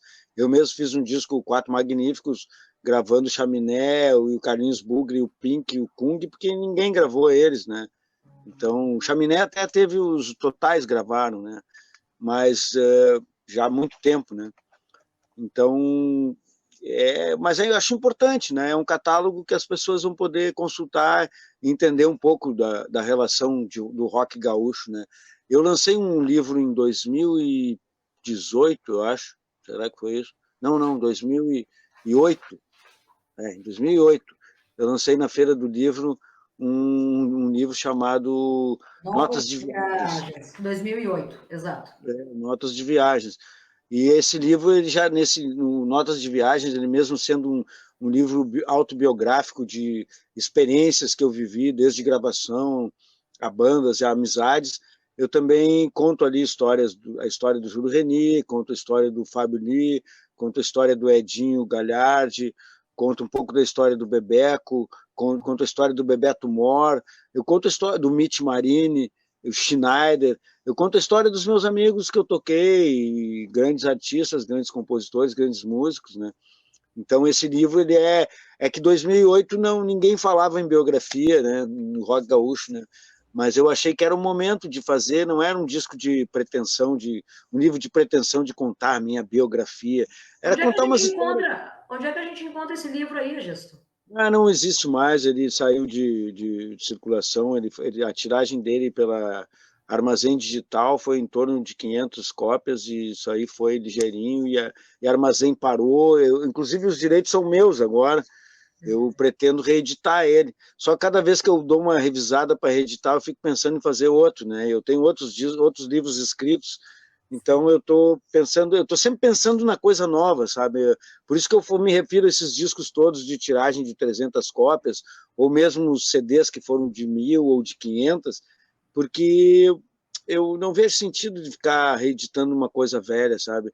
Porque o preço que tu vai gastar é o mesmo para fazer uma coisa nova, e eu estou sempre gravando, então eu tenho discos novos. No momento, agora, no dia de hoje, eu tenho um disco mixado pronto, que se chama, por enquanto, SP2, é o nome dele, ele tem tudo para se chamar até o fim SP2, e está pronto, mixado, é só lançar. Né? E eu estou terminando um outro lá no Estúdio Rock do Paulo Arcari, que também a gente está na metade do disco das mixagens, né? Então quer dizer que até o fim desse mês, começo de setembro, já vou ter 2 discos inéditos prontos. Então eu fico sem pensar como eu vou fazer discos velhos, se eu tenho coisas novas para lançar, né? E a ideia é essa, é lançar coisas, né? O objetivo é esse mesmo, lançar, não é vender, não é dar certo. Não, dar certo já deu certo, entendeu? A gente já faz isso há muito tempo, é uma escolha. Né? Que maravilha. Egisto, eu tô, mais uma vez repito aqui, estou simplesmente maravilhada com esse bate-papo. Quem me conhece sabe, estou aqui com os olhinhos brilhando, o sorriso largo, aquela coisa toda, né? E agradecimento em especial ao Gabriel, mais uma vez, por ter simplesmente topado essa grandiosa ideia. Parabéns às bandas que estarão fazendo desse dia 19 de agosto aí mais um dia memorável aí na cidade de Porto Alegre. É um disco no capricho, tá? Tem masterização para vinil minha e do Vini Tonello. Tem grande capa Vini. Do Barraco Cultural, que é um parceiro da ENC, da Por Nada e Pra Nada agora, em capas, que são um trabalho muito bom do Tiago e do Paulo. Né? Os caras são muito bons e dedicados à causa, assim, né? Tem muita coisa acontecendo, a nossa parceria, né? No momento, a gente está com 2 discos meus, o Transe e o Paris Hotel, em vinil, essa coletânea Variações, e um álbum do Ney Lisboa ao vivo, que é o Telas, Tramas e Trapaças do Novo Mundo, que a gente lançou em vinil também. Né? Caramba! Tudo vinil 180 gramas, né? A gente tem outros projetos para breve, projetos que contam a história da música local, né? Projetos assim, parentes do projeto da Ipanema, tipo isso, e também de outros artistas que a gente vai lançar alguns discos, inclusive apontando para o jazz, apontando para a música instrumental. A nossa visão ela é bem variada e, como eu te disse antes, nosso objetivo é música boa. Né? Agradou os 2 sócios, é o que nós vamos lançar. Nosso comercial é ter qualidade. Né? Perfeito. Egisto, só para instigar um pouco, em especial, o nosso público da Serra, que, graças a Deus, está voltando a respirar, né? Está voltando a respirar, e tem muita coisa também surgindo aqui, porque recentemente eu apresentei um festival de rock, né? E onde, graças a Deus, tinha uma banda com a gurizada de 13, 14 anos, Egisto. 13, 14 anos. Eu fiquei realizada vendo aquilo, né? Fiquei extremamente emocionada. E assim, pipocou banda de 2 de Vacaria, 2 aqui de Antônio Prado, uma da cidade de Ipê, que é a nossa cidade vizinha, e a banda aí de São Marcos. Então, a gente está voltando. Foi magnífico, né? Foi magnífico. Mas a pergunta que eu quero te fazer é o seguinte: tem uma possibilidade deste festival, que vai dar o pontapé inicial no gravador, circular o estado? Olha, possibilidade tem, mas é a dificuldade de executar com todas essas bandas como a gente vai fazer aqui, né? Que é muita gente. Mas eu tenho bastante projetos de levar para o interior eventos com bandas novas daqui e bandas antigas também, misturando, e com bandas locais também. Né? Mas é procurando parcerias para isso, e inclusive não só fazer o evento e registrar um evento legal com bandas importantes dá um bom disco ao vivo e um bom documentário, sabe? É questão de a gente ter essas pessoas que se interessem, né? Como eu estava falando antes, nós precisamos muito desses caras que queiram fazer eventos visando a nossa cultura, mas é a nossa cultura, não é as bandas mais conhecidas. Isso é muito óbvio, e isso não agrega mais. Pode ter uma das bandas mais conhecidas, mas nós precisamos das bandas novas, das bandas da cidade, das bandas que estão fazendo histórias, bandas que estão lançando coisas, não bandas que estão vivendo de disco de 20 anos atrás, sabe? Existe um espaço também para essas, mas não pode só essas dominar, né? A gente precisa de... Egisto, figurinha repetida não vale, né, Tchê? Nós precisamos de misturação, sabe? É mescla. As coisas têm que estar junto porque tem muitas informações rolando. Nós não somos um Rio Grande do Sul unificado. Nós somos um Rio Grande do Sul com muitas informações diferentes. É importante as pessoas verem uma banda que faz pós-punk, outra banda que faz rock clássico, outra que faz a Pata de Elefante, fazendo uma música instrumental de fusão. E sabe? até Tem muitas mesmo banda com samba rock, né, cara? Claro, não, sem dúvida. E gente que faz MPG também, tem muita gente com qualidade que acaba não aparecendo por causa de um preconceito de que tem que ser assim o som. Não tem que ser assim, nós temos que mostrar tudo para o público é que tem que decidir, né? E o público só pode decidir conhecendo as coisas, porque senão ele fica sempre no lugar comum, né? Habituado, né, meu? Essa invasão do sertanejo, eu não vejo problema. O problema que eu vejo é todo mundo ter ficado só vendo só isso, entendeu? E aí, pô, um monte de bar que a gente tocava virou bar sertanejo, mas não precisa, né, exagerar, né? Espaço para todo mundo, eu acho que todo tipo de música pode ter o seu espaço. O que não vale é dominação, porque dominação não gera conhecimento, não gera troca de informação. Dominação gera um pensamento só é ruim, sabe? Eu sou pela democracia por isso, sabe? Eu respeito a ideologia de todo mundo, sabe? Tem Só espaço quero para que todo respeite a minha. mundo e cada um tá no seu quadrado e tá tudo certo e ninguém tá aqui para Eu criticar acho que ninguém, é né? respeito. Respeito é a base, sabe? Sem Exato. respeito, as coisas não funcionam, né? A Fábia aqui se manifestando, o pessoal adorou essa ideia aí de circular o estado, viu, Egisto? Do tipo, fazer um dia, tipo, sábado, domingo, começar cedo da tarde para não incomodar os vizinhos, e o Egisto Dalcino Júnior comanda, então, essa nova geração. Bora! Tá aí, ó, tá intimado, Egisto.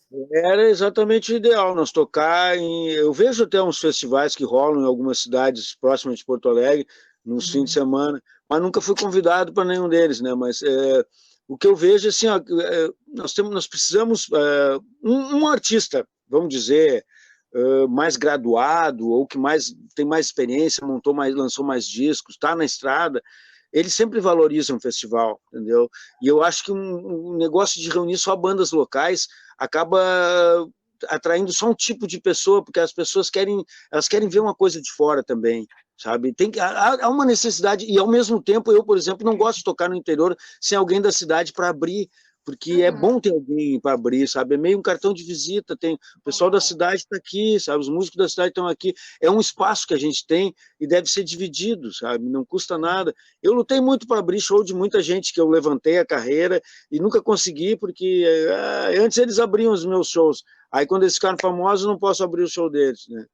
Então é complicado, né? Eu não tenho isso de abrir ou fechar, tanto faz. Esses dias uma amiga minha estava me lembrando um dia que o Ney Lisboa abriu um show nosso, que ele quis tocar antes, e daí Olha ela só, cara. ela tem razão, Ney Lisboa abriu o show nosso, ele tocou antes, era só nós dois, e ele tocou antes, ele abriu o show, né? Não tem problema com abrir ou fechar, sabe? O nosso problema é alcançar o público, né? Existe um público latente, gaúcho, que gosta de rock, que gosta de música diferente, mas existe uma panelinha que fica sempre botando só os mesmos, e aquela panelinha só fala deles mesmos, o resto do mundo não existe. É muito Meu complicado. mundinho e nada mais. Como É muito diria complicado. Guilherme Arantes. Eu acho que no Rio Grande do Sul tem muita coisa boa acontecendo, no Brasil também. Eu conheço artistas do Brasil inteiro que ninguém conhece, não tocam em rádio nenhuma, e fazem um excelente trabalho. É um trabalho de resistência, devagarinho vai conquistando. O Júlio Reni mesmo chamava de trabalho de formiguinha, de grão em grão a galinha enche o papo, mais ou menos isso. Até Grande que a Renê. o pescoço da galinha. Mas É bem por aí. Olha aqui, ó. Que eu ia. Voltando ainda um pouquinho a esse lance desse festival, porque tá todo mundo animado, né? Porque, pô, fazia muitos anos que isso não acontecia, em especial a cidade aqui de Antônio Prado, né, Gis? Então a gente fica naquela euforia de querer o Muito mais, legal. porque, pô, quando tu se depara com uma situação daquelas onde tu reúne 6 bandas, veja bem, 6 bandas que, tipo, oi? Como é que isso aconteceu da noite pro dia, né? E graças ao Cris Bianco, aqui da cidade de Antônio Prado, idealizador do evento, da Star Multi Eventos, né?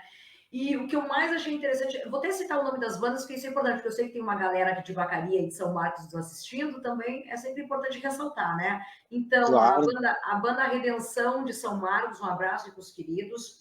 A Impérios e Opalas, olha o nome que interessante, Gisto, aí de Pérez da Vacaria. Paula? Impérios e Opalas. Também aqui da cidade de Antônio Prado, Analdi Giz, Residente Ivo, não é Evil, é Residente Ivo mesmo, né? Banda aqui de Antônio Prado. Banda de IP, da gurizadinha, que levou os seus pais. Aí que é o grande ponto que eu queria chegar, né? 13, 14 anos, tocaram horrores, né? Se apresentaram muito bem, o vocalista um White Frontman, e os pais acompanhando, coisa que até então, nos outros tempos, a gente não esperava a presença de pais, né? Tanto no festival, tanto numa festa de rock, estavam lá. E também a presença, outra banda de Vacaria, a banda Dux, que foi a grande vencedora aí do festival. Então, assim, eu volto e repito, fico muito feliz por isso ter retornado, porque a gente sabe que, em especial, a Serra é muito rock and roll. E quando o Evan me passou todo esse trâmite que ia acontecer agora no Gravador Pub, eu preciso conversar com o Registro, eu preciso ver com ele a possibilidade disso vir para a Serra Gaúcha. Seria ótimo, seria ótimo. É só entrar em contato com a gente que a gente pode levar assim, sem nenhum problema. Nós estamos sempre atrás de procurando entrar no interior, um novo interior, né? Porque com a pandemia houveram muitas modificações em bares, muita gente que era da noite abandonou a noite, né? Então está chegando todo um pessoal novo que às vezes não conhece o nosso trabalho, não sabe de onde a gente vem, né? Porque que é isso que eu te digo, eu não fico lá usando colarinhos, usando que eu fiquei revelação do ano em 90 e 89, sabe? Eu estou fazendo o meu som agora, e o meu som agora eu acho ele bem mais maduro e bem mais profissional, toco com músicos excelentes, e é uma dedicação, né? A minha vida é essa, eu acho que quanto mais tempo tu trabalha, melhor tu vai ficando, sabe? Se tu tá dedicado, não tem como não, né? Eu ainda não senti o peso da idade nesse sentido, entendeu? Por enquanto tá tudo positivo. No momento que eu achar que eu não estou mais fazendo aquele show todo, eu vou parar de fazer show, porque eu tenho um padrão muito alto do que eu estou fazendo, eu sou exigente comigo, e eu trabalho muito para fazer uns discos perfeitos para depois ir lá apresentar mais ou menos, né? Então não tem como.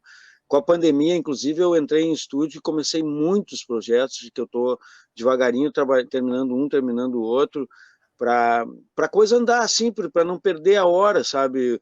Ontem a gente mixou uma música lá no Paulo, que eu falei para ele, digo, ó, tá aqui, ó, essa música foi uma das que foi rápido, porque desde o momento que eu compus ela até ontem que a gente mixou, ela não chegou a ter 2 anos. Foi uma música que teve sorte na carreira dela, já está pronta para lançar em 2 anos, porque às vezes tem músicas, por exemplo, com um disco do Colarinhos, um CD que eu lancei em 2019, tem músicas que eu compus em 87, foram sair em 2019, né? A pobre da música, e pobre de mim, que ficava com ela na minha cabeça, aqui, dizendo, me lança, e eu não achava um jeito para ela, né? Quando eu lancei, ela nunca mais me incomodou, agora elas estão felizes, já existem, né?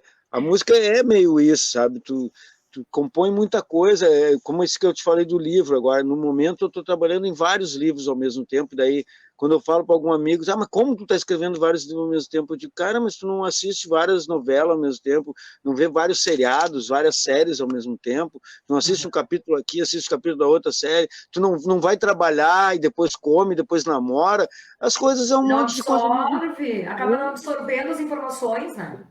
A gente vive um monte de coisa ao mesmo tempo e eu vejo cada momento para uma coisa, entendeu? Eu estou com 2 livros de poesia que eles estão prontos para lançar, e agora estou trabalhando com uma editora, que é a minha sobrinha, que ela está fazendo pós-graduação na URGS, e ela é curso de escrita na PUC, né, de literatura, então ela vai ser editora do livro, nós estamos trabalhando isso, que é um livro de poesia que já está pronto há um ano, mais ou menos, e eu não consigo sobrar um tempo para mim sair da música e editar ele, entendeu? Porque é um negócio que meio que sai da música e, ao contrário de render alguma coisa, ele vai gerar custos, a princípio, né? Sim. Não tem patrocínio para nada, sempre é eu que faço as coisas. E tem os livros que eu estou trabalhando, tem um livro que é sobre a estética, da nossa estética, sabe? É um estudo de estética sobre alguns momentos da música gaúcha e de alguns artistas que eu considero fundamentais, não são exatamente, aliás, são bem longe do que as pessoas consideram os mais conhecidos, são artistas que, para mim, são importantes e fizeram uma história, né? Então, é um estudo sobre essa estética, e eu estou trabalhando num livro sobre a minha vida com o Bebeco, que é, de certa forma, uma biografia do Bebeco sobre o meu ponto de vista, sobre a visão de Bando dos Ciganos, né? A partir do Bando dos Ciganos, eu analiso o resto da carreira dele, baseado nas nossas conversas, baseado na minha convivência com o Edinho Galhardes também, que eu toquei mais tempo do que toquei com o Bebeco ainda, né? Então, e também fui amigo do Quindim uma época, né? A gente se dá ainda. Então, tem coisas para relacionar, né, sobre tudo isso, mas mais especificamente o que o Bebeco me contou de como a banda acaba, de como que geram os problemas, de como que o sucesso vem, como o sucesso foi, porque, o que eu posso te dizer, eu sou amigo de muitas pessoas que foram famosas uma época e elas sequelaram com aquela época, elas ainda acham que são famosas, sabe? É complicado. O sucesso é um negócio, eu nunca tive ele, né? Eu só olho de fora, né? Eu vi o sucesso em alguns amigos e vi que para quase todos eles fez mal no sentido humano, sabe? Eles viraram mais um personagem do sucesso do que eles mesmos, sabe? É complicado. O Bebeco, eu trabalhei muito com o Bebeco para mostrar para o Bebeco que o talento dele não tinha nada a ver com o sucesso que teve.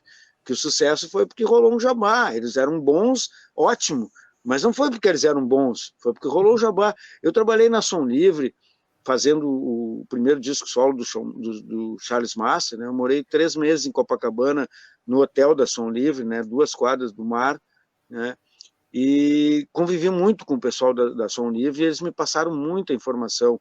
O Aramis de Barros, que era da banda Os Canibais, da Jovem Guarda, e que foi diretor da Som Livre muitos, muitos anos, foi quem botou Eu Já Sei, do Garotos da Rua, na novela. Ele mesmo me disse, o dia que ele me contou isso, ele me disse, Gisso, se tivesse a Malhação naquela época, eu tinha botado todo de saco cheio em Malhação, né? Mas não tinha uma novela para botar todo de saco cheio. E ele, como era roqueiro, ele gostava de todo de saco cheio. Mas daí, como pintou a novela com um tema, precisava de um tema romântico, ele meteu o Garotos ali, que não era a música que o Garotos achava que era uma música comercial, apesar da música ser maravilhosa, né? Não era um rock and roll, ela é uma balada meio Faces, né? Por aí, né? Então, essas histórias, sabe? Eu sempre que eu convivi com pessoas importantes e personagens da nossa música, como Aramis de Barros, como Tony Campelo, como Luiz Carlini, como Arnaldo Batista, como Sérgio Dias, como o Nelson Jacobina, que eu fui no aniversário da esposa dele no Rio, passamos uma noite inteira conversando muito, né? Eu sempre tentei tirar desses caras, Pedrinho Batera, que era o Batera Sonoro de Cada Dia, o Pedrão Baldança, o Franklin Paulilo, né? Meus amigos todos, amigos próximos e queridos, né? Todos deles eu tentei, assim, eu sou um cara muito curioso, tentei tirar o máximo possível de informações a nível técnica, a nível emocional, a nível criativo, a tudo. Talvez até tenha vampirizado um pouco eles no bom sentido, talvez, né? Mas eu sou um cara muito curioso, a música importa muito para mim, então eu tentei com esses caras aprender muito, né? Eu tenho um disco gravado com o Pedrão Baldanza e com o Franklin Paulilo, que é um dos próximos projetos a sair também, que né, o Pedrão já nos abandonou, né? O Franklin teve um AVC, né? Esses dias eu falei pro meu irmão que está fazendo o disco junto, eu disse, só falta eu, né? Tem algum problema aí, mas não posso, tem que terminar o disco, pelo menos, para o Franklin ouvir, né? Madeira, vamos isolar aqui, bicho, ó, isolado aqui. Ai, Egisto, olha, eu quero uma parte 2 aqui desse bate-papo, cara, porque é muita coisa. Sabe por Também, quê? Não, sabe por quê? Porque o lance do Face é que tem um tempo também, e eu tenho medo que do nada ele nos corte. Tem isso também, tem algumas regrinhas aqui dentro já da. temos um tempão, agora estou olhando aqui. Cara, a gente tá 1 hora e meia, bicho. A gente tá É. 1 hora e meia de bate-papo simplesmente fodástico, cara. Mas eu quero voltar a conversar contigo para darmos continuidade a todas. Parte 2, hein, Juliane? Parte 2, sem sombra de dúvidas. A gente já vai Eu quero armar aqui. fazer uma parte sobre essa coletânea aí, o Variações. O Variações Claro. além de ter sido um projeto meu de reunir esse pessoal e aproximá-los e tentar Uhum, dar uma cara de movimento para a coisa, tem uhum, vários trabalhos aí, como, por exemplo, a B6 12, que eu produzi o disco deles, né? É produção minha, que está aí, eu toco na faixa. Né? Tem a Lu Barros, que também é produção minha, eu sou músico e arranjador do trabalho dela, que está na internet. Né? Aí uhum. também tem o Ernesto, que foi um disco que eu fiz a direção musical, uma parte dos arranjos e produzi também. Né? Tem também isso do meu trabalho no estúdio, sabe? Que é um trabalho que eu gosto de fazer e que quando tu ouvir o disco, tu vai ver que cada um tem mais a cara do artista, porque eu acho que um bom produtor, ele aparece pouco, sabe? Ele aparece de vez em quando precisa. Né? Quem tem que aparecer é o artista. É o E eu acho que artista. esse é o grande trabalho que eu fiz com o Júpiter Maçã e com o Bebeco, sabe? Eu não tentei transformar eles em nada. O Flávio só não tinha noção de como fazer aquilo, mas era aquilo que ele queria. E eu tinha mais ou menos noção. Eu fui experimentando todos os pedais e efeitos e instrumentos e equipamentos usados no disco são meus, né? Tem uma coisinha ou outra que não era minha. Né? Então, o Flávio me procurou por isso, porque ele via no Colarinhos muita psicodelia, muita licergia, muito barulho estranho, né? Porque eu não tinha dinheiro e no Brasil ninguém tinha Moog, e eu tentava fazer na guitarra um Moog, né? Eu tentava fazer muitos efeitos na guitarra, buscando, na real, no fundo era um sintetizador, era um Moog que eu buscava, eu não entendia bem. Com o tempo eu acabei virando guitarrista, né? Clássico de rock, sem precisar efeito nenhum, né? Eu e o amplificador, eu prefiro só eu e o amplificador, só quando precisa algum efeito mesmo. Mas no Bebeco foi a mesma coisa, entendeu? Eu vi aquilo ali, estava tudo pronto. Eu só tive o cuidado de não estragar. Eu pensei, não posso estragar, isso aqui está muito bom, sabe? O Bebeco estava muito maduro no que ele queria. Só Tu queria por isso. lapidou o diamante, mas tu não foi tanto a fundo. Tu deixou a essência dos caras. É isso. Deixa ele como ele é, sabe? É mais natural. Eu vou trabalhando mais a fundo quando é meu disco, sabe? No resto, porque eu me permito mudar no meio do caminho, sabe? Agora, esse Sim. último disco que eu estou fazendo, a gente mixou umas músicas lá do B do disco, vamos dizer, eu e o Paulo. E daí depois a gente se olhou assim, e o Paulo disse: mas essa música é a melhor do disco. Eu digo: pois é, mas eu não via isso antes. Antes de gravá-la, era só uma música para completar o disco, praticamente. Só que o arranjo ficou muito bonito, a mixagem ficou muito boa, ela cresceu muito. Então o disco vai se transformando, sabe? É que nem a vida da gente.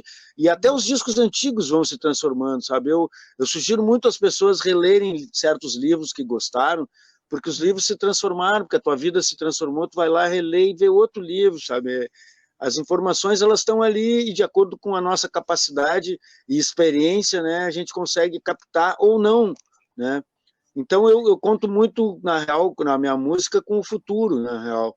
Né? Eu não faço pensando no que eu estou fazendo agora. Eu sei o que eu estou fazendo, meus discos todos têm um conceito, cada um deles tem um conceito diferente, sabe? Então eu não me repeti, pelo menos procurei muito não me repetir. Na minha cabeça não me repetir. Às vezes eu componho uma música muito parecida com outra e fico pensando assim, me repetir. Daí eu me lembro que os discos do Beto Guedes, as músicas são parecidas, dos Beatles também, e dos Rolling Stones também. Daí eu penso, não, quem sabe eu estou fazendo é certo. Eu estou conseguindo fazer umas coisas que é o estilo Egisto, né? Depois de Exato. tanto tempo, porque eu trabalho muito com experimento, então eu estou sempre tentando acrescentar mais coisas em mim, né? Eu me exijo muito como músico, eu estudo muito, eu fico muitas horas estudando um instrumento todo dia, né? Mesmo quando eu não vejo, às vezes eu vejo, eu estou ali fazendo escala e sei lá, né? Eu podia ter feito isso mais novo, mas mais novo eu estava mais interessado em sexo, drogas, Não, rock and roll. É. Lembra o que eu falei no início da nossa entrevista, há 1h30 atrás, que tu tem o seu momento certo, não foi isso que eu abri o bate-papo de hoje? É por aí, é por aí. Né? O tempo é isso aí, sabe? O tempo é muito complicado a gente perceber ele, infelizmente, mas o importante é estar ali no momento inteiro, é o melhor possível que dá para fazer, eu acho que é isso. E abraçar com unhas e dentes, né, a atual situação. Egisto, para finalizarmos aqui o nosso maravilhoso bate-papo, fodástico desta quarta-feira aqui, eu quero mandar um abraço em especial aqui, ó, pro... Cadê aqui? Ai, o Eduardo aqui, cadê? Gente, é muita coisa aqui. Cadê? Ah, Agradecer a participação desse ó, pessoal todo aí, muito obrigado. demais. Ó, a IB Divulgações, Cultura, Arte, Shows comentou aqui, Egisto, tu merece o meu respeito. Fábio, é verdade. A Fábio comentou aqui, eu te falei que eu ia ver hoje ele ter conteúdo, Karina. Muita história, é verdade, Fábio. Grande beijo para ti, minha queridona. Aqui, um abraço especial para o grandioso Eduardo Branca. Tá? Grande Egisto, merece o meu respeito. Grande Eduardo Branco. Saudações. Um Uma camarada. honra, cara. Uma honra tê-lo por aqui, hein? Conhecemos desde o Segunda Sem Lei, 93, por aí, quando a gente começou a Um beijo trabalhar. para Camila, hein? Um abraço e um beijo para Camila também, queridões. Isso aí, grande Camila. Egisto, é só porque eu tô com medo aqui realmente de que caia do nada e corte, né, nosso bate-papo, e assim, tu pode ter certeza que em breve essa conversa vai ter continuação, vai ter parte 2, super animado, porque a gente quer falar depois do pós, né? O pós-festival. Fica aí o convite, então, para o próximo dia 19 de agosto, tá? No Gravador Pub. Lançamento, então, do grande disco Variações.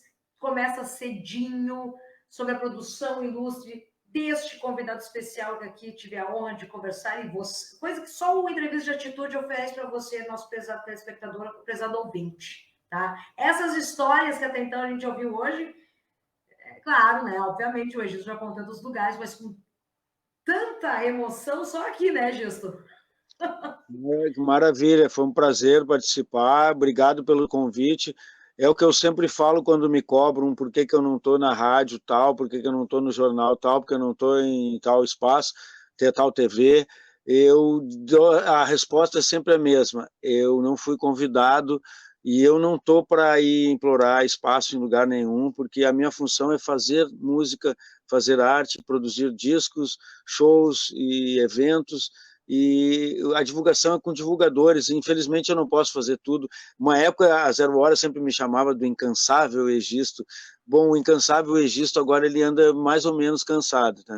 Não cansou ainda, mas ele já está achando que não dá para fazer tudo ao mesmo tempo, entendeu? Não, Não vamos se infelizmente. entregar para os homens, Deixa para hein? os jovens, Hein, vocês Egisto? que são jovens continuem fazendo tudo ao mesmo tempo, né? Até cansarem, porque nós precisamos quebrar isso, sabe? Existe no disco do Colarinhos dizia, não tenha medo, é só um muro transparente, e é isso, é só um muro transparente, nós temos que quebrar esse muro transparente, mostrar que a gente faz música aqui, não melhor que lugar nenhum. Aqui em Porto Alegre tem uma implicância com o termo rock gaúcho, que eles acham que a gente quer dizer que é melhor. Onde que diz que rock gaúcho é melhor? Não diz. Rock gaúcho, agora no Brasil, em vários lugares estão se chamando rock de Recife, o rock da Bahia, agora estão, porque agora está tendo uma cena, quantidade suficiente de bandas. Eu, quando fui produtor de shows, durante, vamos dizer, de 90 a 98, mais ou menos, eu produzi mais de 700 bandas gaúchas, 700 bandas gaúchas. Eu tenho anotado o nome de cada uma delas, entendeu? Então vocês entendam de uma vez que a gente tem uma cena imensa. O rock gaúcho e a música nativista são duas coisas verdadeiras no Rio Grande do Sul, que nunca dependeram da mídia e, aliás, nunca tiveram a mídia. Quando o nativismo teve, foi o fim do nativismo, foi quando o Barbará fez Desgarrados, né, que depois de Desgarrados nunca mais se fez quase nada, né, muito pouca coisa. E o rock teve uma exposiçãozinha quando a mídia viu que elas iam ficar de fora, mas foi só naquela época, entendeu? Eu me lembro de lutar muito para sair matérias do Sétima Efervescência, hoje todo mundo só me elogia, e eu fico pensando quanto sofri, né, para valorizarem. Olha, na Antídoto eu tinha uma briga com o Raul Bornoz todos os dias porque ele queria mudar o nome de Júpiter Maçã, não aceitava o nome, e eu pensava, mas o nome é tribom, o nome é ótimo, Júpiter Maçã, por que não gosta desse... Egisto, essa Nunca falei história, pro padre. não, Egisto, essa história, e eu sei que tu tem um montão aí de histórias mais. Não. Deixa nós na curiosidade, pelo amor de Deus. Eu quero a parte 2 de tudo isso. Tá, Não, Egisto? vamos, Tô te vamos intimando lá, já é aqui. só tu me chamar. Eu Com acho, certeza. parodiando o Milton Nascimento, que ele diz que todo artista tem que ir onde o povo está, Aí está. eu diria que todo jornalista tem que ir aonde está a notícia. E a notícia está nos artistas, porque os artistas são o futuro, os artistas e os cientistas são os futuros.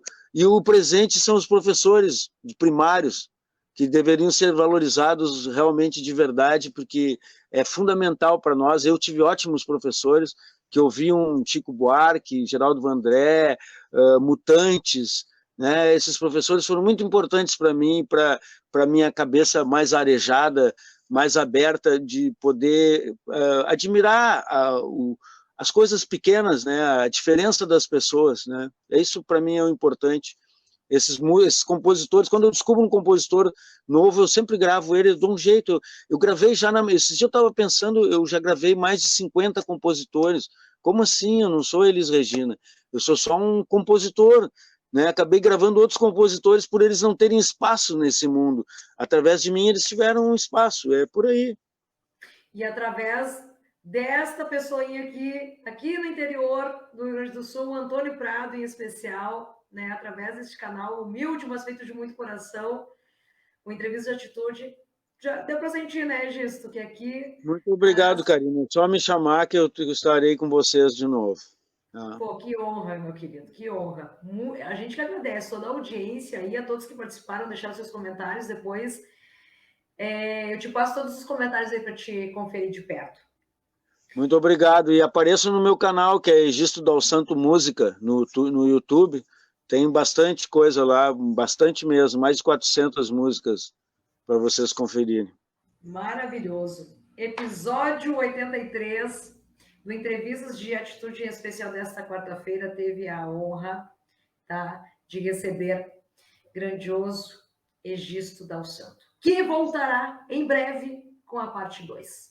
Gente, bom restinho de semana aí. Alex Vitola, meu querido, vai que é tua, porque... Alex, baita profissional, irmão do meu grande amigo Trabalho, que eu fui modelo do Trabalho, eu usava as roupas do Trabalho no show, toquei no Circo Voador com roupas do Trabalho, no Hollywood Rock também eu usei roupas do Trabalho, é isso aí. Então tá, gente, é isso. Até logo mais. Beijo para todo mundo, Egisto. Graças. Tchau, Abração. valeu. Boa noite a todos. Até. Boa noite.